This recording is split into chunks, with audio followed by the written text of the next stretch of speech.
You're listening to the Going Off Script podcast, hosted by me, Chelsea Barber.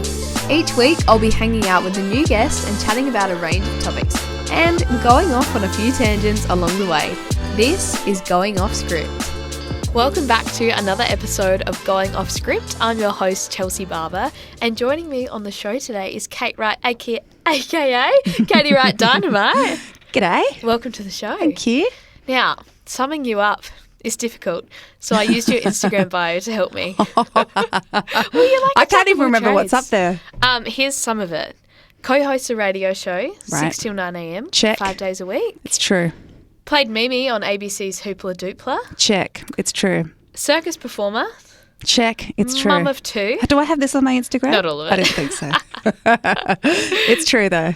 Mum of two and was a teacher as well. Have been a teacher for a hot second. Yeah. Did I miss anything? Crazy cat.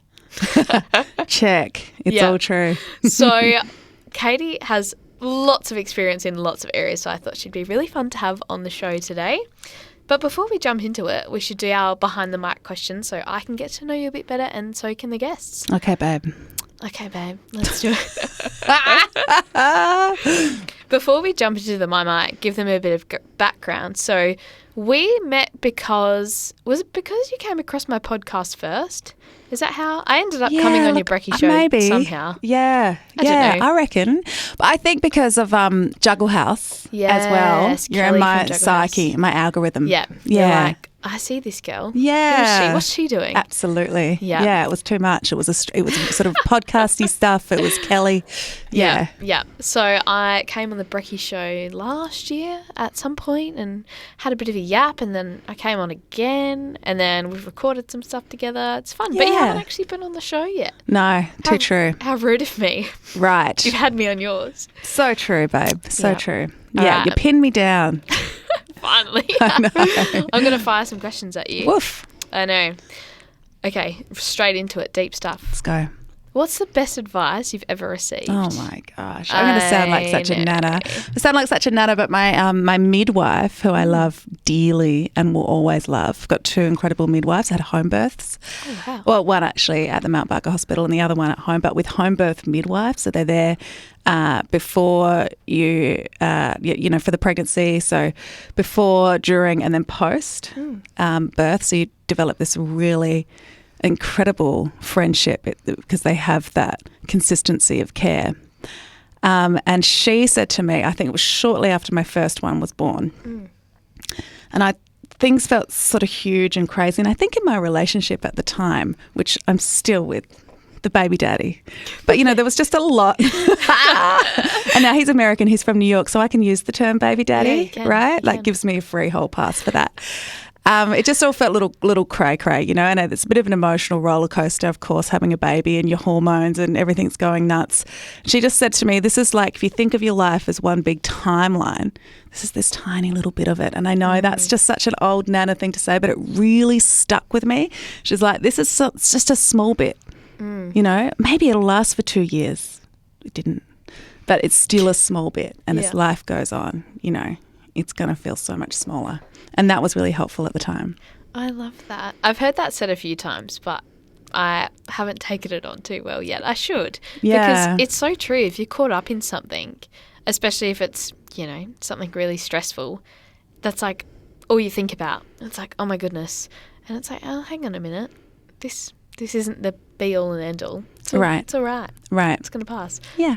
You say right a lot, Katie, right? I think I picked on you for that last time. Right. Right. Did it again. And that's okay. It's like your signature. Right. Right. It's like that in case they forget who you are or something. Yeah. I should start doing that. Chels. Barber. That would be a bit weird, wouldn't it? Just dropping it in there. Chels. Anyway. But do you need a haircut? What's going on? Right. Barber. Yeah. It's like is a barber just a dude's haircut or do women use barbers? I'm not sure. Yeah, mainly men. It's just mainly men's haircuts. Yeah. I mean, there's some incredible barbers out there, but I need to go into like a ladies' salon. Yeah. Salon. Yeah. See, I go to Adelaide to get my hair cut. Yeah. Yeah, it's a bit nicer. Anyway, that's not supporting local, is it? Horrible. Babes. Next question. What is something you are proud of yourself for? Well, back to it.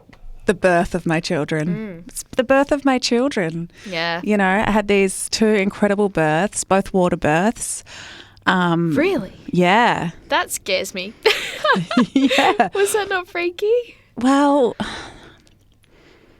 the thing is about me, and I don't know if you're the same at all, but I'm an information freak. I like to know everything. It's like, tell me everything. So I read all the books, and I had these, like I said, these incredible midwives. But I needed that kind of support. And I know there's heaps of women that might not meet the person that they're birthing with until they're birthing, and that seems to work for them. But I needed that emotional trust and support. And the first time I stepped, because I got preg and my partner was in Mexico City. He's from New York. He was working on a show. He's a cabaret circus performer as well. I was working a show over there. It was all very complicated. I was in Australia doing back-to-back shows at the Adelaide Fringe Festival, and I didn't walk in to my first appointment until about sort of 5 weeks after you're supposed to, and I did that at the Women's and Children's, which is a great hospital, and I know lots of people have had really positive experiences there, but it just felt so big and foreign and alienating to me. And my dad, actually, because I've grown up with my dad, just my dad and my brother, he said to me, you could reach out to a private midwife. And I did. And honestly, it has changed the whole experience of my life, like having that relationship and that friendship, and then just made the birthing experience so special. Yeah. So I'll always hold that close to my heart. Beautiful. And I'm very, proud of that. Yeah.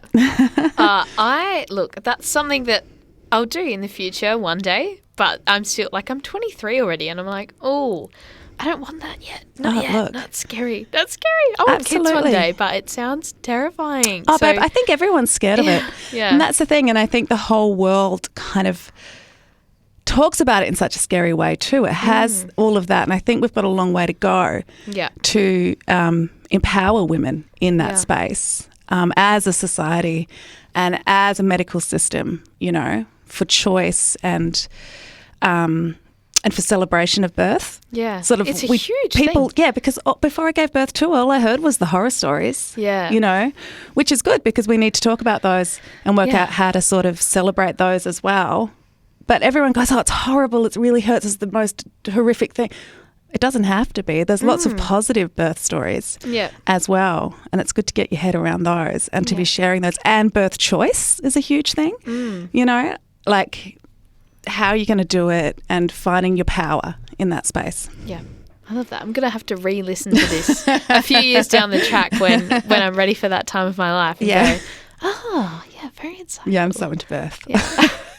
I love it. I'm going to jump into the next question. That's why I love these questions. Like, so insightful. Do you have any hidden talents or what's your party trick? Surely you've got some. I've got so is it juggling? I could juggle knives and chef knives. Yeah. And I often freak chefs out because they're like, no, they're really sharp. I'm like, I have got this. Like, I know. And they're just like, who's this girl? She looks right like a bit alley. of a nut. Yeah. It's like, no, honestly, trust me, I will not cut myself. Give me your sharp knives. So yeah, I can juggle knives and, you know, I've got the eyebrows. I've also got the ears under these headphones. Yeah, moving. Wiggling the ears. Independently. I love it. I don't know. Proud Not together, independently. Right, sort of proud of myself. To music. I can't do that. I can only do this. Is that one eyebrow? Yeah, that was one. Yeah, I can't do And the while other you one. did it, you did the nose. Did the nose? Yeah, like you flared your nostrils as you did it. You can do that, surely. Oh yeah, but I don't know if you can you just do your eyebrows without your nose? Is my question to you. Yeah, you can. There you go. Yeah. Nailing it, babe. Thank you so much. Oh, you're welcome. Any other talents? Oh, I thought that was. No, that wasn't. I was like, is that the end of the podcast? I was like, wow. Okay, we're done. Thanks for joining us. Right. Just So Chelsea's had enough of me. I've noticed. How far are we in? Like 5 minutes? Yeah. Anyway, that's all your talents? Babe, look, I reckon when I'm driving home in a hot second, I'll be like, oh, I forgot to tell her about my huge list. Yeah. Oh, I do have other talents. I can't remember them. Oh, yeah, I'm pretty good at limbo. Oh. Yeah, I used to be the limbo party queen. I love that. I thought you were about to name like a title. I thought you were going to be like, I used to be the South Australian limbo. Well, I mean, I was known as the limbo party queen. Like I could go like this low. Ooh, like how really low can you go? Very low. Yeah. Like below your knees low. That's insane. Yeah. Anyway, I'm starting to feel like a bit of a DICK, like raving on about myself. So I That's think what this is about. I know. So then I can pay the piss out of you for the rest of the episode. No, I'm kidding. Mm-hmm. I do have one more question for you though. What is something that's on your bucket list? Oh my gosh. like a goal? Can be anything. A goal, somewhere you want to go, something you want to do.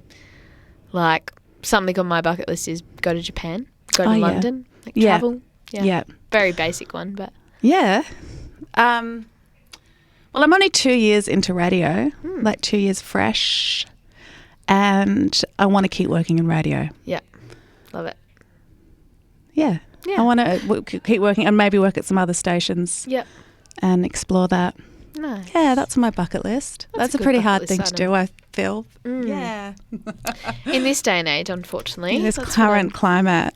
Yeah, that's what I'm finding. And people that have seen my page would kind of get a bit of an insight into that because, we did the same thing. Both went to the Australian Radio School. Yeah. You got your job here. I'm now volunteering at Fresh, which is really cool. But it's just like you only really get stuff if stuff comes up or if you're extremely good and someone ends up with your demo and they go, oh, we need to have this person. But it's really hard. Yeah. And unfortunately, lots of really incredible, talented people are losing their jobs in radio. But, you know, there's still a lot of optimism and there are opportunities out there. Yeah, absolutely. Well, I'd love to have a bit more of a chat about lots of things on this episode. Radio, circus, everything that you do. So let's get into it. Okay. Thanks. This podcast is sponsored by Cog Creative Space, home to a community of creators right here in Norwood, South Australia.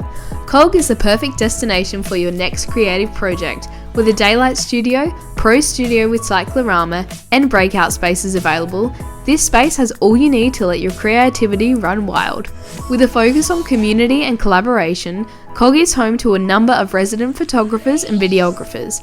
To get in touch with them today or to book the space, head to cogcreativespace.com. Now, let's get back to the episode. First thing I want to talk about, which I find really cool, is that we both did teaching and also both want to work in media, radio and TV.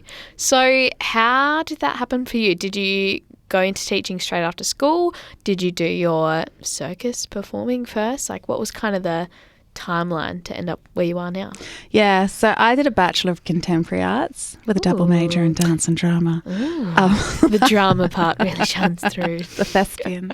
Anyway, and a lot of people would, I think, I did a Masters of Teaching not that long ago. Like maybe, well, when I say not that long ago, like maybe 5 years ago or something. Yeah. And I did my undergrad like ages ago.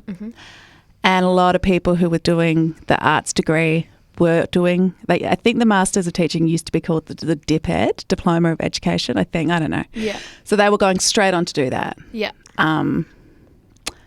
But I didn't. I had a circus background when I was doing my Bachelor of Contemporary Arts. And and it was my circus skills that really came into play when it came to being employed as an artist. It was really hard for the people that in the course were doing acting or dancing because that is such a saturated industry and there was so much more competitive than trying to be a circus performer. Yeah. Since then, like I'm a bit old school, since then there's a lot more circus trained people in Australia because there's a place called the National Institute of Circus Arts which is like a university course for circus performers and that's pumped out a lot of performers over the years, which is great because it just kind of opens up the community, but it has made an impact in terms of the industry. Yeah. So I've mostly worked in the circus field and then when I had my baby, back to my baby, because I was touring on the international festival circuit. How cool. That's awesome. It did occur to me that when I was preg and once he was like 1, it did occur to me that he would need to go to school. Yeah, you got to look after him now. Right. That's out the way. It. And like some performers will tour with a kid, and that's another story. I have toured with a circus that had a school involved with it when he was in year 1. But it was like, oh my God, people do it, but it's complicated, you know. So I was like, I need to have a job where I don't have to tour, because I did spend about 15 years touring on the international festival circuit, wow. and then it was like, I needed to have a backup plan. So I did a Masters of Teaching when he was about 1, and then taught just for a hot second. Yeah, it really was a hot second. Yeah. Like I taught for about a year, and in a performing arts contract and year 3, 4 contract, and then a little bit of relieving. But I like teaching, but I love performing, you know, and I really do love working with young people. And I sort of remember saying that. I don't know about you when you were at uni, but I remember sort of saying that, and it almost felt like a naivety. Like I felt like the response in a university setting was a bit of a strange thing for you to say.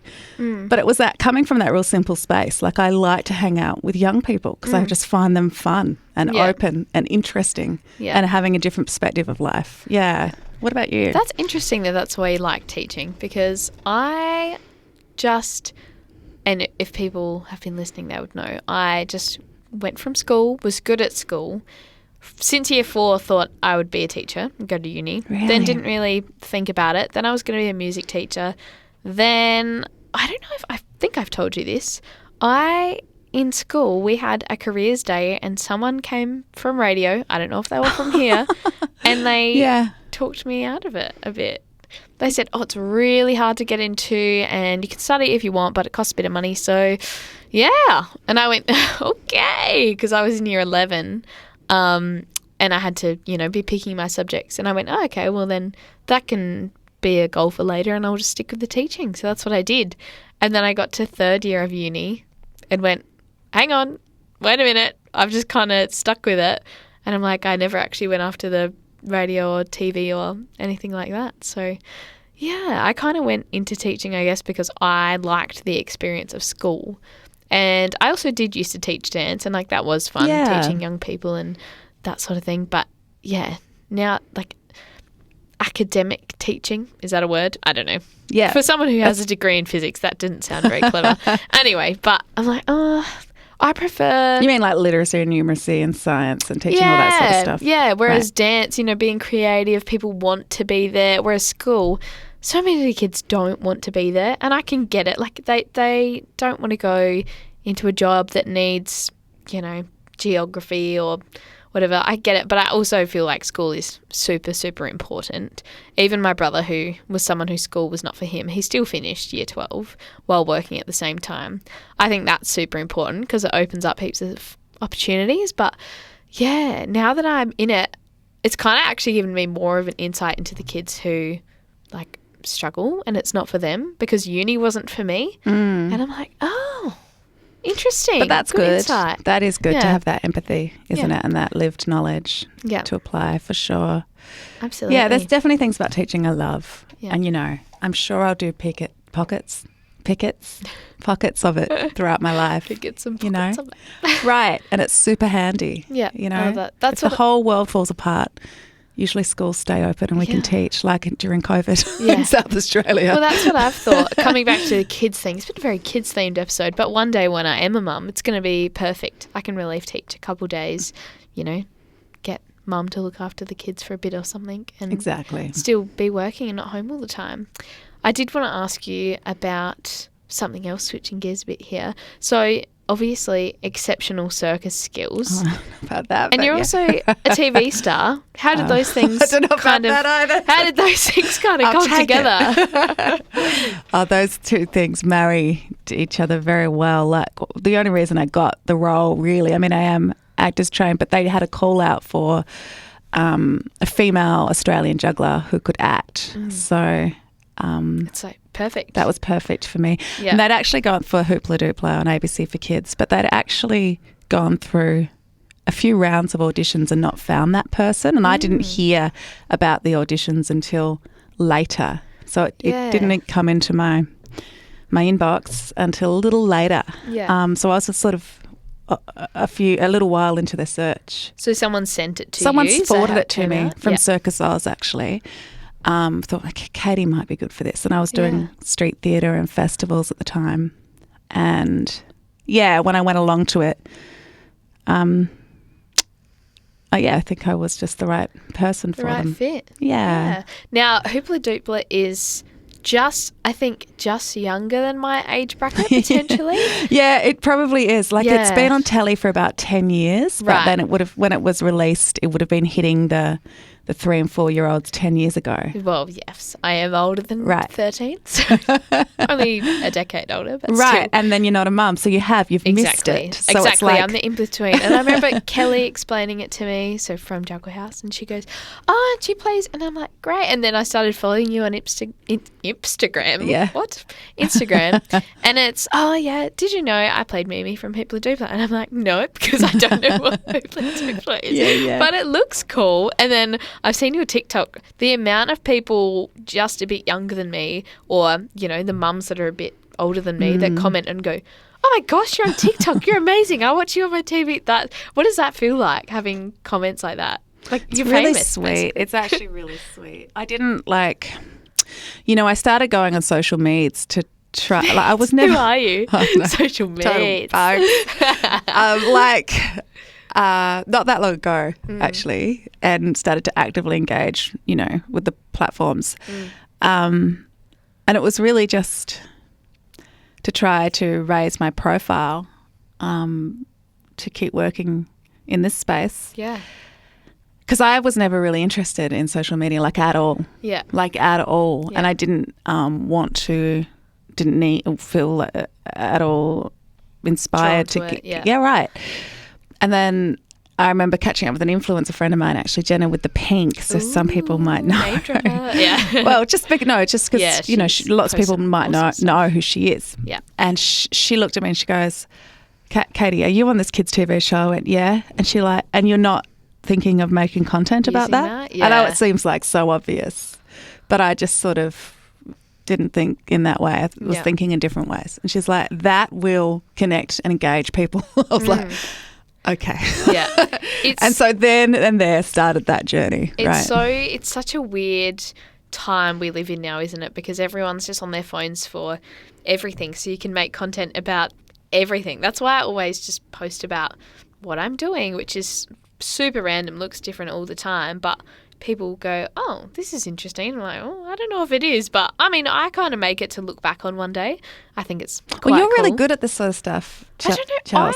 I really like editing videos and being in videos, and that's like, I know that sounds a bit, I don't know if pretentious is the word, like a bit up myself, but when I was in school and we could do video assignments, I would always be submitting it as a video instead of writing it. Why would I want to write it? Right. If I could talk and edit and film stuff and have fun with it, why would I not do that? And now it's this big thing in the last, 5-10 years, making reels. Which was handy because it just happened to be a space that you were passionate about. I just find it easy. I'm like, well, this is fun handy. to me. Exactly right. Right. Yeah. I mean, I've still got a long way to go. They could be a lot better. We could all be better at things, but you are very good at it, lady. Just take a compliment. Thank you. I'm pretty bad at taking compliments. Right. You are. You're really good. I often say them. I go, gosh, that girl, she's good at this stuff. Thank you so much. Yeah. Yeah. It's good fun. And yeah, I guess that's how I'm growing this podcast as well and all the types of things I'm doing. Except I learnt yesterday I need to be a bit better at being more real on social media because someone, and I haven't replied to them yet, but they sent me this beautiful message. Did you get a little feedback? Yeah, she goes, oh my gosh, amazing. Like, love seeing all that you're doing. Media full-time, radio, how did you get into it? I'm like, I'm not. I'm actually not. I'm actually just a teacher that wants to be radio. So maybe I need to be a little bit more authentic. Oh, look, it's hard, isn't it? I think working out because there's your authentic self, then there's the algorithm, then there's trends, then there's your own energy, then there's your own energy and your own ability to actually commit to getting yourself authentically out there at that time, like the emotional energy that takes. Yep. And then, it is a video, so you can edit it. So, it's quite a complicated little thing. Yeah. This is why I find breakfast radio it becomes so unfiltered because you're just on air for 3 hours. Yeah. And obviously you've got your planning and your content that you've pre-thought about. But because it's live, things come up and you just... And you've driven here in the dark and you're in this dark little room. It can get weird. So this realness can happen. Yeah, absolutely. Yeah. I think that's one of the things I found interesting since, I've come in here, sat on a couple shows, I've been to other stations, and hearing it in your car, whether you're listening actively or passively, you're like, oh, what a funny thing they've come up with. But a lot of time and effort goes into planning those shows every single day. How do you find that part of working in radio? I know we've jumped a bit here to your current job, but how do you find having to be creative every day of the week? Yeah. Well, I mean, it's a lot. It can be kind of a lot sometimes, like you just said. We have our regular segments, but I think what you said is really resonating. I think everyone thinks, well, I can talk, so I can do radio. Not everyone, but a lot of people do, and they don't realise everything that goes into it and what it's actually like to be on the mic and know that lots of people are listening to you and, the responsibility of that. It's a great honour, but it is a big responsibility as well. Yeah. I love that. And I love that you don't take that for granted. I think that's the way I want to word it. Like you go, wow, how amazing is it that I'm talking to thousands of people every morning? It is really amazing. Yeah. And then what is next level amazing? Like I said, I'm only 2 years into radio. Like most of my radio peers have been doing radio for 10, 15, 20 years, Yeah. They just think I'm a radio baby when it comes and I am. And what does that make me? A fetus? Is that when a baby hasn't been born yet? I don't know. But what's wild still blows my mind. And maybe it will for 20 years. I don't know if I stayed in this industry. Like when I go out and I meet someone who listens to the show, they call it a P1. And I don't know if you've come across this term yet, but that's your most dedicated listener that listens to every show. Yeah. P1. There's P1s, P2s, and P3s. P3s are the people that change the station all the time, and they might tune in if you're doing something that's interesting, a song they like. Yeah. P1s not changing the station. They love you. They listen all the time. And those people, when they call, or if you run into them on the street or an outside broadcast, and they start telling you, and they remember everything you've been talking about over the last year, and all about you, and all about your child, and all about your partner, and all about the favourite foods that you have, and you're just like, oh, wow.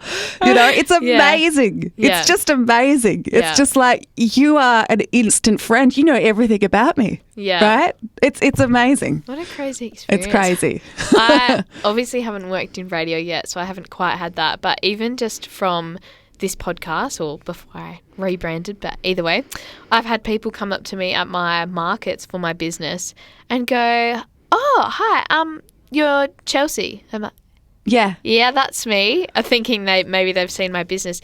And they go, oh, yeah, so I listened to your podcast, so it's really weird talking to you. Like, it feels like I'm talking to someone famous. Someone said that to me, and I said, you cannot say that because I will get big head. I'll get too excited. I'm not famous yet. What a but beautiful. That's so exciting. Like, what an honour. Yeah. It was so cool. I was like, you listen to my podcast. Yeah, I love it. But that's just me in my lounge room or, whichever room I find and chatting to people like, wow. Yeah. It's wild. Cool. It's wild. All right, my dear friend. I have to go. We need to head. Yeah, I have to go. Can you leave us with one thing? What would be out of TV, circus, radio, 2 of your highlights of your career so far? I don't know, babe, but I'm a communicator. I like to communicate, and I think you are too. And all of those things are interactions in different ways, and that's what I like. Yeah, I love it. Just one highlight. That's okay. We'll take that. We'll have to get you on for another episode. Absolutely. Thank you so much for joining me on the show today, and we'll have to chat again soon. Bring it in. Thanks, Katie Wright. Bye, babe. Bye, babes. Right. Sorry, Chelsea. See ya.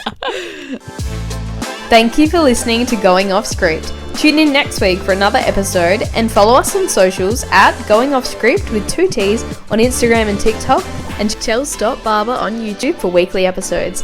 Bye!